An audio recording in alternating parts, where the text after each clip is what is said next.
Hər kəsi salamlayıram. Bugünkü videomuz Doktor Məs seriyasının təqdimatı haqqındadır. Bugün kitabların özündən çox onların arxasındakı məqsəddən danışmaq istəyirəm sizə. İllərdir müşahidə edirəm ki, riyaziyyatda ən əsas problemlərdən biri çox uşaq çalışır ki, düsturu öyrənsin, əzbərləsin və onu testdə tətbiq eləsin. Lakin sual tipi, mövzu biraz dəyişən kimi həmin şagirdlər kifayət qədər əziyyət çəkirlər və nəticə aşağı olur.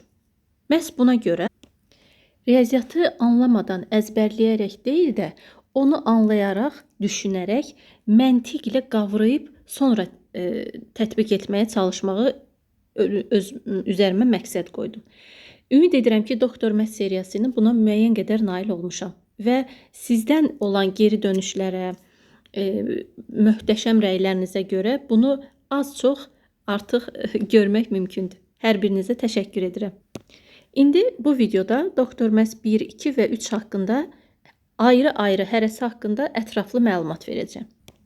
Doktor Məs 1, bu ən son nəşrdir. Hazırda gördüyünüz 5-ci nəşr ən son nəşrdir. Satışda olan da budur.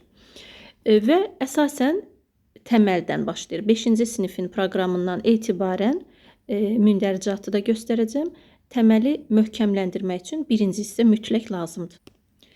Bu kitabın əsas oxuyucu kütləsi blok imtahanlarına hazırlaşan 1-ci, 2-ci qruplar, MİQ və sertifikasiya imtahanına hazırlaşan müəllimlər nəzərdə tutulub.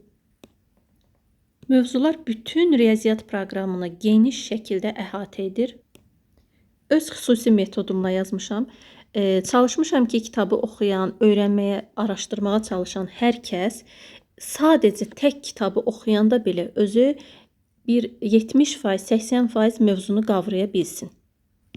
Hətta geniş bir kütlədən belə bir mesaj gəlirdi ki, biz bu kitabı araşdırarkən sanki kitab bizə özünü izah edir. Özü bizlə danışır kimi hiss edirik. Ümid edirəm ki, bu əksəriyyət hər kəsdə bu nəticəyə gətirəcək. Birinci hissənin mündəricatı bu şəkildədir və trigonometrik funksiyalar, tənliklər, bərabərsizliklər hissəsində bitir. Mündəricatda gördüyünüz mövzular qarışıqdır. Yəni, həm cəbir hissə var, həm həndəsə hissəsi var.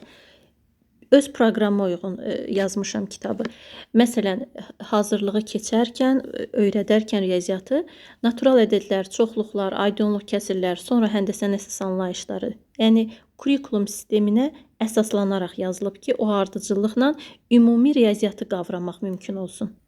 Burada gördüyünüz bütün mövzular blok, MİQ və sertifikasiya çərçivəsində bütün mövzuları əhatə edir. Hətta artıqlaması ilə və əlavə düsturlar da var, isbatlar da var. Yəqin ki, alıb istifadə edənlər ətraflı şəkildə bunu özləri görüblər. Mən burada biraz da təqdim edəcəm. Məsələn, natural ədədlər mövzusu. Hətta bölmənin içindəkilər hissəsində, yuxarıda gördüyünüz boz çərçivədə hansı hissə, hansı sinifdə keçirilir, onu da nəzərdə tutmuşam, göstərmişəm ki, araşdıran vaxt asan olsun. Xüsusilə burada hər rəngin öz mənası var. Sarı hissələr xüsusi qaydaları, qeyri-adi qaydaları göstərilən, praktik üsulları göstərən hissələrdir. Mavi hissələr misalları, nümunələri göstərən hissələrdir. Yaşıl hissələr isə xüsusi düsturları göstərən hissələrdir.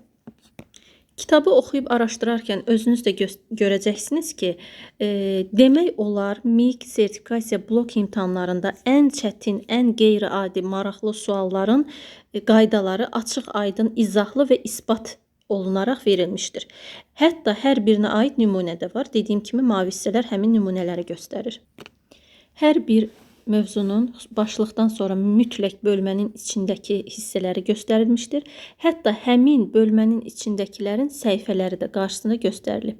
Diqqət eləsəz, burada məsələn çoxluğun gücü, bərabər çoxluqlar səhifə 18, ad çoxluqlar səhifə 18, çoxluqların birləşməsi səhifə 19. Ayrı-ayrı hissələr belə hansı səhifədə yerləşdirdiyini göstərib dizaynerimiz.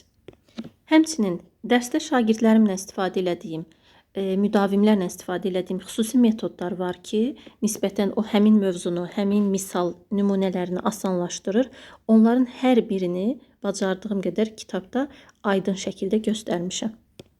Proqramda olan əksəriyyət qaydaların isbatları verilib. Hansı ki, bilirsiniz, birinci qrupların blok imtahanlarında isbat sualı düşür.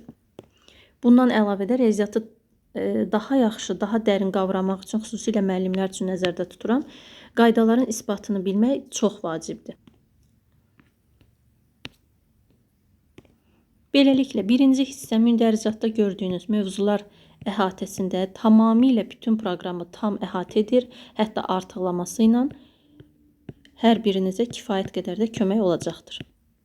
Bundan əlavə, səhifələr haqqında nümunələri demək olar ki, bütün platformalarda paylaşmışam. Telegram, Facebook, Instagram və s. Xüsusilə dediyim kimi, bəzi mövzular var ki, oradakı düsturlar həddən artıq çoxdur, yadda saxlamaq çətindir. Onlar üçün də özümüzə məxsus şagirdlərlə metod düzəltmişik, hansı ki, daha yaxşı yadda qalsın. Onu da kitabda ətraflı şəkildə vermişəm. Hətta trigonometriya bölməsində onu göstərim sizə. Məsələn, toplama düsturlarını bu üsulla mən uşaqlara, müdavimlərə, öyrənmək istəyən hər kəsə öyrətdikdə çox gözəl yadlarında qalır və heç vaxt da yadlarından çıxmır. Hətta onun artıq məntiqində başa düşürlər, çünki hər biri üçün açıqlama da vermişəm. Düsturun hardan gəldiyini açıqlamada da vermişəm. Bununla yanaşı yadda saxlamaq metodu da önəmlidir ki, biz imtahanda vaxt qazanaq, çünki istər-istəməz zamanla yarışırıq. Beləliklə, dəyərli izləyicilər, ümid edirəm müəyyən qədər təqdimatda kitab daha yaxşı sizə tanış oldu, daha ətraflı məlumat aldınız. Bundan başqa, kimin nə sualı varsa, təklifi varsa, iradı varsa, üslubuna uyğun şəkildə şərhlərdə yaza bilər. Mən də mümkün qədər hər birini cavablandıracağam. Və sonda qeyd etmək istəyirəm ki, inşallah yaxın zamanda Doktor Məs kitablarının hər birinin, hər səhifəsinin izahını müəllif tərəfindən kanalda görəcəksiniz. Uğurlar olsun, təşəkkür edirəm. Hər kəs xeyrini görsün.